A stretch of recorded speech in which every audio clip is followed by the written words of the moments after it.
Good morning, Michael. Thank you so much. After scheduling a million emails and a million texts going back and forth, we're finally here. The day has come. What do you think about our chances taking a look at the sky so far?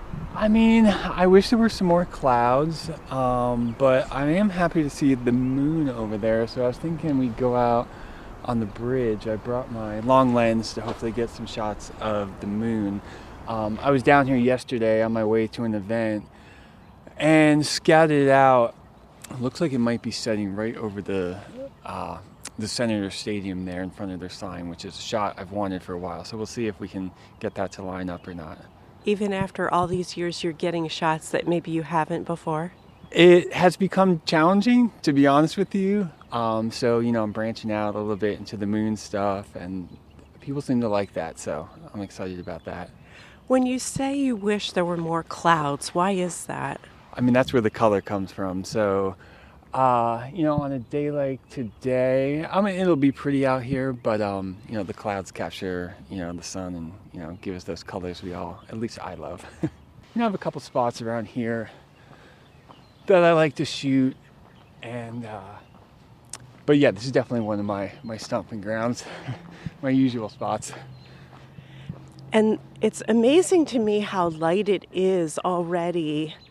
We're about half an hour from sunrise, and the sky is just a crystal clear, kind of beautiful blue color. Would you say that is characteristic of this time of day? It really depends. You get down here some mornings and it's dark, and you can't see anything. And I was warning Tom, as we walk around, this time of year there's a lot of skunks on the island, so we don't want any surprises. And that's one of my biggest fears. People ask me a lot of times, are you worried about getting robbed or someone taking your gear? And that's always an issue. I've never had that problem before, but I think the skunks, at least this time of year, are our biggest threat. So there are skunks on City Island. I've heard the rumors. Confirmed. Yeah, hopefully we'll see some today. I don't know. But, So we're about halfway across the bridge now. Are you just kind of playing it by ear as to exactly where we're going to end up on the bridge? Yeah, I'd like to take a walk down here towards the end. That's where I was kind of scouting this out yesterday. I have an app called Photo Pills, and it helps you calculate where the sun is going to rise and set, or really where it is anytime during the day. And the same with the moon. So when I go out and shoot the moon, it's not luck. I mean, some of it is luck, but I know where it's going to be. I know where it's going to rise. I spent probably a year trying to get into moon photography, just counting on my luck.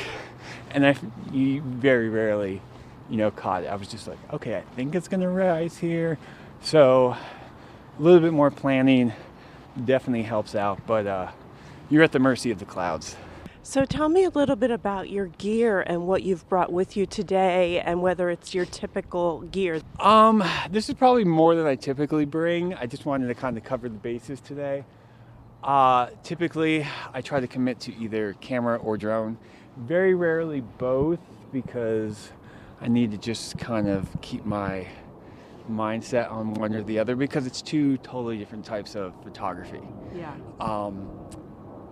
Sometimes I'll bring, if I put the drone up to do like a time lapse or something where I don't have to be, really focused on, I'll bring this along too.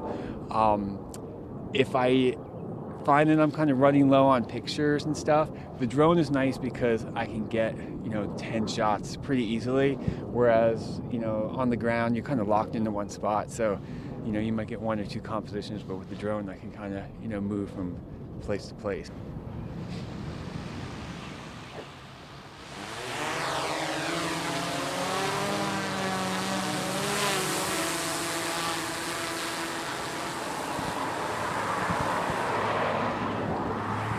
So it's going straight up, and you're tracking how high it's going? Yep. So you can see here, it tells us our height, our distance from us, it tells us our rising speed, and that will tell us our forward and backward speed. So it's 120 feet high right now? Yep. So like I said, 150 is our max, so we'll take it up to 150. And can you set it then?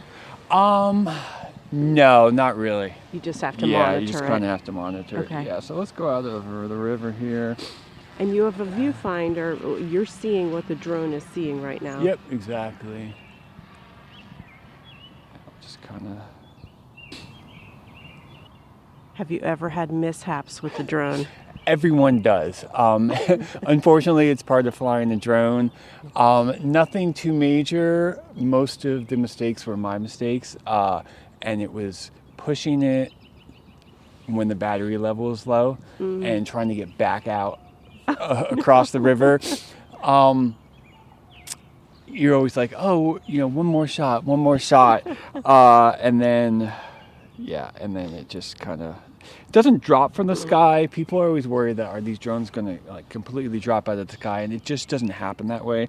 Now I should probably knock on some wood or something, but we'll just kind of get out over here, and I'm just going to do some video actually today. It looks beautiful. I mean, you're seeing the city skyline, Harrisburg's red Fulton Bank sign is always pretty prominent, glowing in the sky.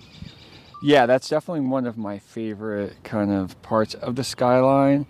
So I'm just kind of, doing a little tracking shot here, coming down. And we are seeing some color in the sky, some clouds, but maybe not the amount of clouds that you'd like to see for true full color. Yeah, I mean... But the sky is lightening. Yeah, definitely. It's pretty bright out there. You got a few low clouds there on the horizon that will probably light up in a little bit. And like I said, just some shots here going down Front Street. Not too many cars on Front Street at this hour. No. Your drone is traveling about 6 miles per hour, 6.4, 6.5, somewhere in there. So that's pretty slow. Top speed could get up to about 38 miles an hour. Really? There's also a sport mode, which can take it up to probably about 40 miles an hour. I don't usually try to go that fast if I don't have to. It does eat the battery quite a bit, so we're just kind of in the photo mode here. We'll just kind of... So you're focusing in on the Capitol, which looks gorgeous, and we're seeing it in kind of a silhouette, but the lights, I guess they're more like windows on the dome, are illuminated. Yep, yeah, they light up. I don't know if it's internal or if it's something, the sun kind of coming through. But definitely sunsets, when the sun is over there, you do get some sun coming in through those windows. Yeah, so that's actually not too shabby out there. Got a couple shots of that. There's kind of a golden glow behind the Capitol, some purple kind of lavender clouds lurking in the sky.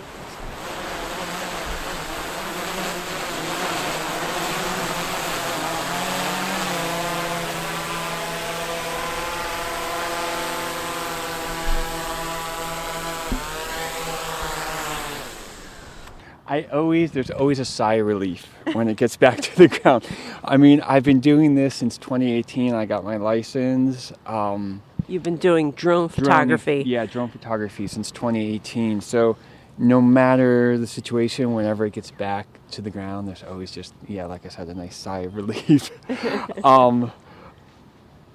I would love to, have someone monitor my breathing and heart rate during those. And like people say, I'm definitely a lot more comfortable doing it now, obviously, after all these years, but there's still that little adrenaline rush every time. And I still, as much as I know about how the drone works, I'm still just kind of amazed by the technology. Like I think back as a kid, doing photography, and then someone would have said, when you're in your 40s, you're going to get a license to fly a camera, 400 feet in the sky. I would have thought they were absolutely insane. It still blows my mind. So, it's the small things. All right, I'm going to grab this. I see you taking a look to I think make sure the moon isn't... to walk down that way a little bit to kind of... It should be dropping in right behind. So my goal is to try to get it behind that FNB sign. It's hard to see from here, but I want to kind of try to get it setting right below there. So you want to try to get a shot of the moon before it disappears, and you want to try to, no small feat, but you want to try to get it behind the FNB field sign on City Island where the stadium is. That's the plan. So you were mentioning that sometimes in the waiting you happen to see birds. I hear a few, but I'm not seeing too many there's not today. Really too many out. Some mornings the sky is filled with them, and that's another concern. So, we were talking about the drone earlier. The battery being an issue, and also birds are the second thing that if something's going to go wrong. They're very interested in it. I was shooting some stuff down on 2nd Street last week for an event, and there must have been a nest nearby because as soon as they heard the drone, they were swarming it, just circling around it. And I've never actually hit one with it, but I've definitely seen videos of eagles taking them out of the sky. They won't hesitate. Really? If they feel threatened, yeah. And they're much bigger and stronger than a drone, so I don't think they have too many worries. Here we go. So we're seeing the moon drop behind a cloud, a really thin cloud. It's getting pretty close to the horizon now. We might have a few more minutes, right? Yeah, not much. I think every photographer has done, just a shot of the moon, just like close up. That's kind of like a rite of passage for a lot of photographers. But I always try to capture, some sort of context, something to kind of put it behind. Let's see. Not too bad.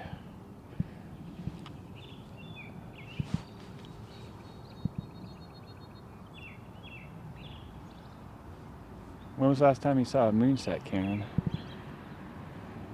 I see the moon quite often, Right. Working the hours that I do at WITF, but I never quite see it set. Yeah. So this is definitely a treat. And the river just keeps flowing in front of us. Yeah, never stops. Seems like it's reflecting some of the color that we're seeing in the sky this morning, though. Yeah, that's one of my favorite things is the colors coming off. You can really notice it from the sky, too, with the drone. So do a shot of it right over top of it there. And then we'll be satisfied. That looks pretty cool. At this point, it looks like the moon is just poised right atop of a tree. There we go. Oh, that's neat.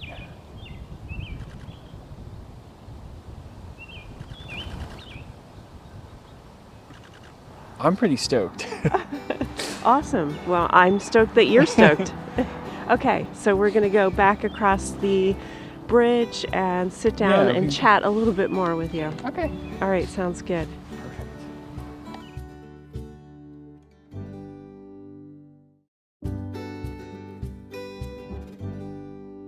Michael, we're here on City Island. What makes this location a wonderful place? Why do you keep coming back morning after morning to shoot? So we say you're shooting sunrise, but you're more often, as you said, you're more often looking at the sky in the opposite direction because of the clouds. But what makes this such a great place?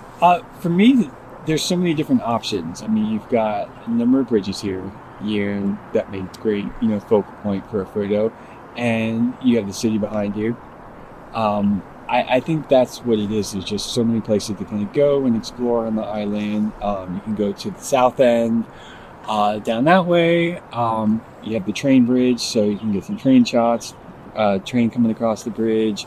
You head to the north end. You have the beach club down there. Good shots of the city. So there's really a lot of different options for whatever the morning might give you. How many sunrises do you think you have photographed over the years? How long have you been doing this? That's a good question. I started probably 2017. I was going, through, just a rough time and not sleeping very well. And I had just left education after being a teacher for 16 years to pursue photography with really no plan. So there were a lot of days where there was just nothing going on, and I started coming down. Like I mentioned, there's a spot on the West Shore in Warm-Leesburg that I just started coming down and just for the sunrise, and not necessarily to take pictures, but I'd always have my camera and started taking photos there, and just started to become a routine around then. So that was 2017, and like I said, I averaged probably 4 a week.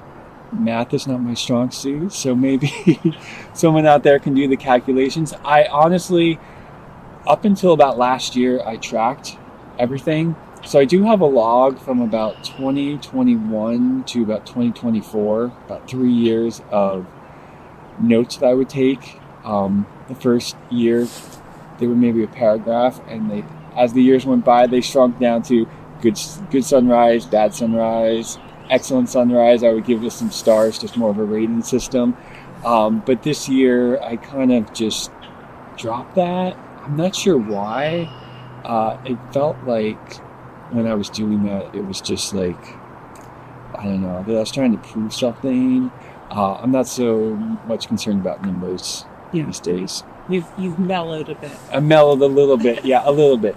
I would probably say, obviously in the hundreds. There's probably 200 a year, I would probably say, on average.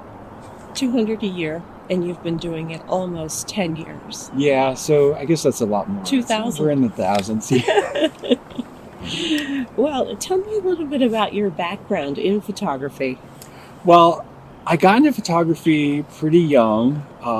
My mom, gave me a film camera, and it became an obsession pretty quickly. I often tell people who remember Kmart. I'm assuming you remember Kmart. So we had a Kmart right by my house growing up in Wilkes-Barre, probably, a 5-minute drive. So we would go there, get our film, and then we would take it there to get developed. And I remember the envelope, and my mom would make me fill out my name, my address, as a 9 and 10-year-old, phone number, everything like that. You put the film in. There was like a sticker on the back. I don't know if you remember that. You would seal it up, send it away. You come back in a week. And I remember, I could imagine there were bins and everyone's film was in there. And, they would search through your film, and the anticipation would kill me. And then you would get that envelope and you would pull. There was this like blue, sticky, tacky glue, and you would pull it and it would stretch almost like gum. And I can still remember that experience and almost that smell. And I would just start rifling through the photos, and there would be like one good one out of 24, 36. But that was enough to kind of keep going. So, I just kept photographing through the years, getting different cameras, getting film, and developed, those would be presents as the years went by. In college, kind of became, the guy who, would always have a disposable camera with him. So I kind of documented our college years. Where did you go to college? University of Pittsburgh. Hail the Pit, go Panthers. And it was always, like I said, just something that was always there with me. And when it came time to go to college, my parents were kind of old school, and going into art really wasn't, an option. So I went in as a pharmacy major, came out with an anthropology degree. As my son says, probably the most useless degree that exists. And, I can't really argue with that fact. So got into education, became a teacher, and did that for 16 years. But I tell people that last 5 years, I was always thinking about my next shot and just, planning more photography. And it just sort of took over that part of my brain that was, focused on my job. And I realized that just wasn't going to last in the long term. What did you teach? I was an elementary and middle school teacher, so I taught 4th grade for 2 years, and then I spent 13 years teaching gifted support, which most of that time was spent trying to pretend that I was as smart or smarter than my students, because they all assumed that I was the gifted support teacher, that I was as well gifted. I didn't want to break that illusion, so spent many years trying to up my chess game to actually be able to compete with some of those students. So I spent 13 years doing that, and my last year was 5th grade. And after having that long break from being a classroom teacher, going back into the classroom, things had changed pretty dramatically in education, and I knew that my future wasn't there. What do you think it is about photography that kept calling you back? For me, it's the memories, and it's just a record of, your experience. And I still treasure all the photos I have and have taken. I have bins and bins and bins of photos. And, especially of my parents, I unfortunately lost them when I was in my early 20s. And, right now, really, as I've gotten older, the memories have faded. But, those photos, while they may have faded a little bit, they're still, a strong reminder of, everything that came before. So, do you have any formal training in photography?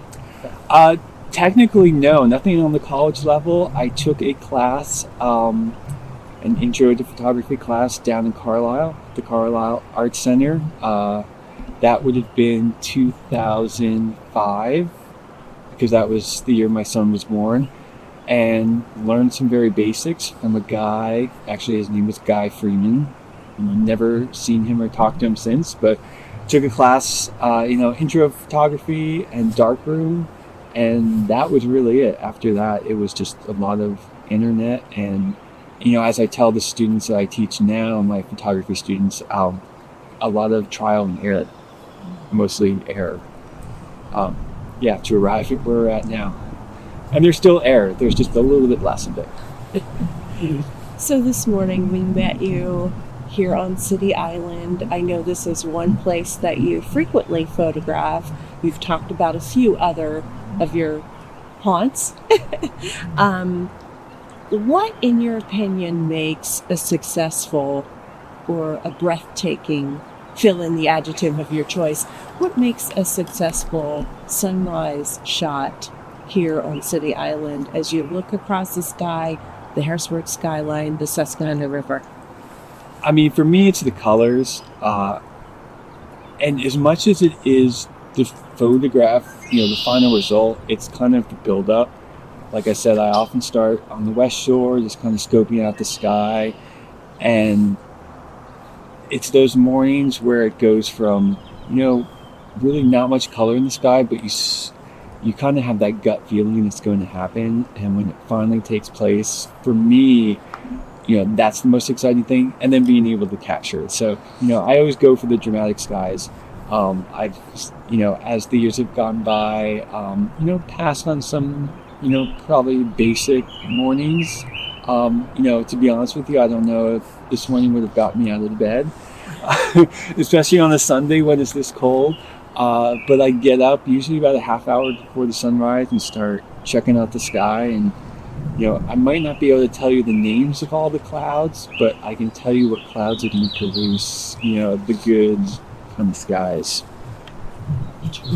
What details, there are so many details here on the island, and as you look across to the skyline, what are some of your favorite details to capture?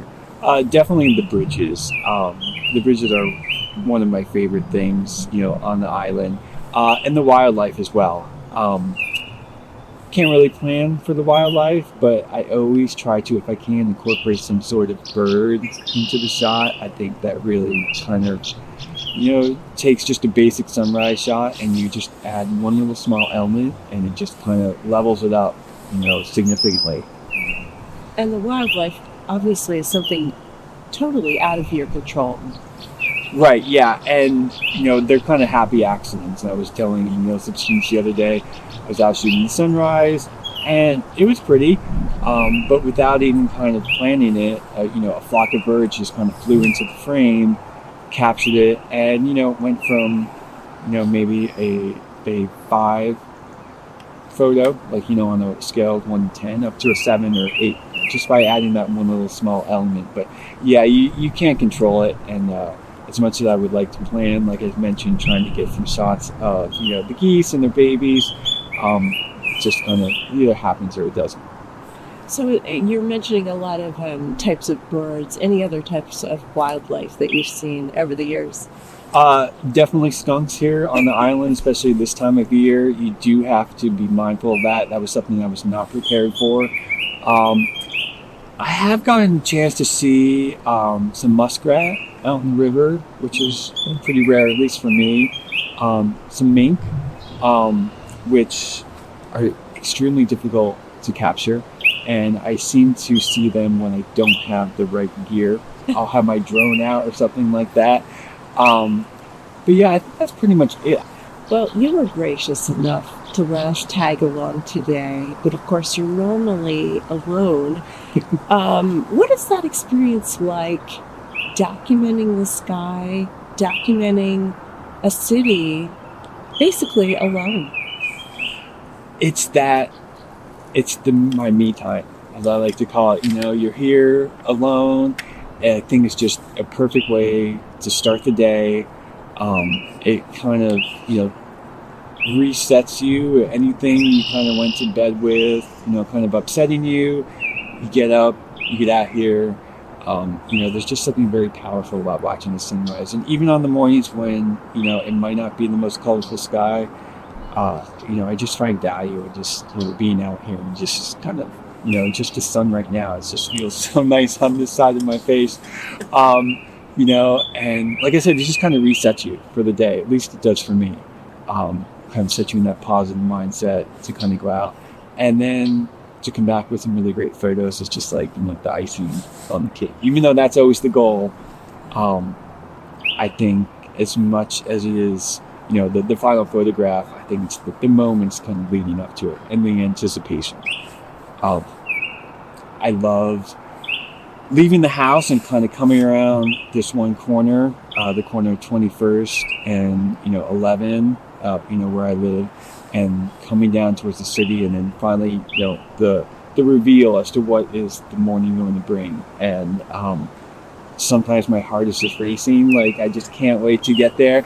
And then sometimes it's filled with disappointment because you get down here and it's just not really much going on. But like I said, there's always something to kind of take away from 10 in the morning. Yeah, and so, Michael, do you think this has led in some way to a special relationship with the river? Because so much of your photography is oriented around and along and including the river. Yeah, certainly. I grew up in Wilkes-Barre, about a mile from the river, so, from a very young age, it's been in my life. And my mom was born and raised in Kingston, which is just on the other side of the river from Wilkes-Barre. So, we were in Kingston multiple days a week. So I was always crossing the river, always around the river. And it's funny because, Pennsylvania is somewhere I always try to get away from. And it seems to just keep pulling me back. And if anyone would have told me when I was young that I would be here now at 51 along the river, doing this interview, talking about it, I would have said you were crazy, but, I really can't imagine myself at this point, anywhere else. Because in Wilkes-Barre, Scranton, you're also along the river. Right. Yeah. And it's been a huge part of my family's history. The flood of 72, Agnes, is, a real milestone and historic event in our family's history. The house that my mom grew up in with her 11 siblings got completely destroyed during the flood. They had over 12 feet of water in their house. My mom and her sisters, 3 of them shared one bed up in the second floor, and they put all their belongings on the top of their bed, and the water came, within a few inches of all their belongings. So it's funny, as a kid, we would get together. We had obviously my mom was one of 12. We had a very big family, so we were very close. And all the aunts and uncles, without fail, every gathering, big, small, it would always go back to the flood and the river and how that impacted our family. And as kids, my cousins and I, we would just kind of look at each other and roll our eyes, at the older folks talking about, the flood. But now that, pretty much all of them are gone, I would love to hear those stories again. And I wish we could kind of, a recorded oral history of all those stories, because there's a lot of them, and it really impacted my family greatly. So the river was really a point of destruction in your family's background, and here you are today photographing it as a source of beauty. Never really thought of it like that. Yeah, and as much as it was a point of destruction, obviously they lost their house completely. They lost friends in the flood, things like that. It was always something that brought us together. So, even though it could have been a point in the family's history where, it kind of just looked upon like with so much gloom and doom, but it really wasn't. They talk about the pulling together, like the entire neighborhood coming together to clean the streets and to clean one another's houses. So it was never really discussed in a matter of, oh, this ruined their lives. It really was kind of the point where this kind of enriched our lives, which is kind of strange to think about the flood doing that. Yeah. But, I really think it did. I don't want to put words in your mouth, but, water, it can symbolize a sense of renewal. Absolutely. And earlier, when you were describing what coming here every morning does for you, it almost felt like that reset or that renewal in your life. Yeah, that's something that I really haven't given much thought to, but yeah, it sounds exactly, pretty much spot on. Have you always been a morning person? I have.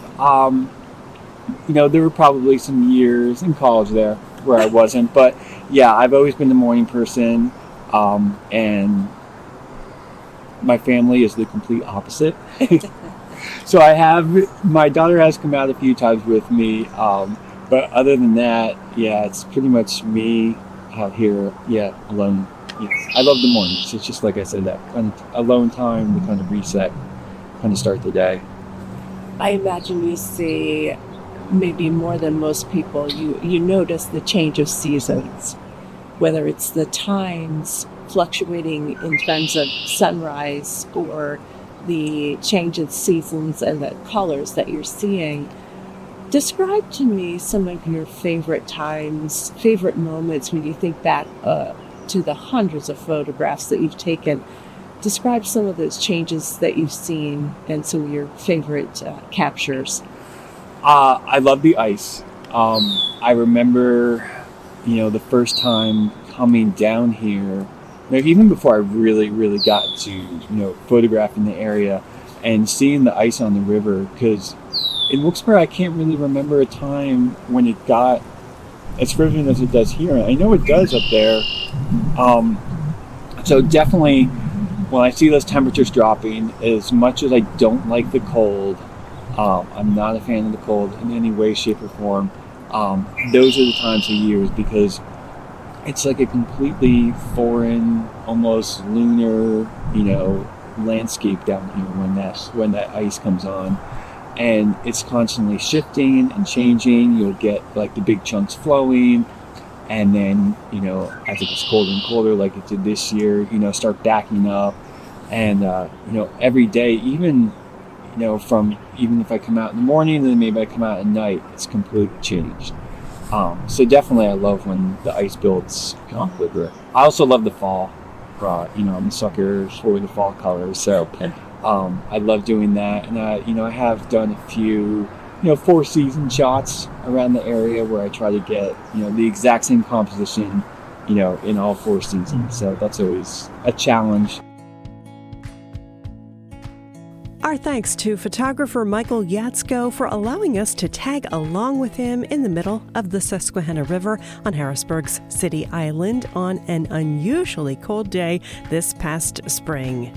Thanks for joining us on the Susquehanna Scout, a weekly podcast that explores the Susquehanna River and its ripple effects across Pennsylvania and beyond. The Susquehanna Scout is produced by WITF, providing public media to a 19-county area of central PA, all of which either touches the Susquehanna River or is within the Susquehanna River Basin. Learn more at WITF.org. And if you're as excited about the Susquehanna Scout as we are, come aboard, so to speak, as a WITF member to support future podcasts. Donate now at WITF.org/give now. And thank you. I'm Karen Hendricks, and I look forward to our next adventure, scouting out stories along the Susquehanna River. Susquehanna Scout is hosted, produced, and edited by me, Karen Hendricks, with production assistance from James Searfoss.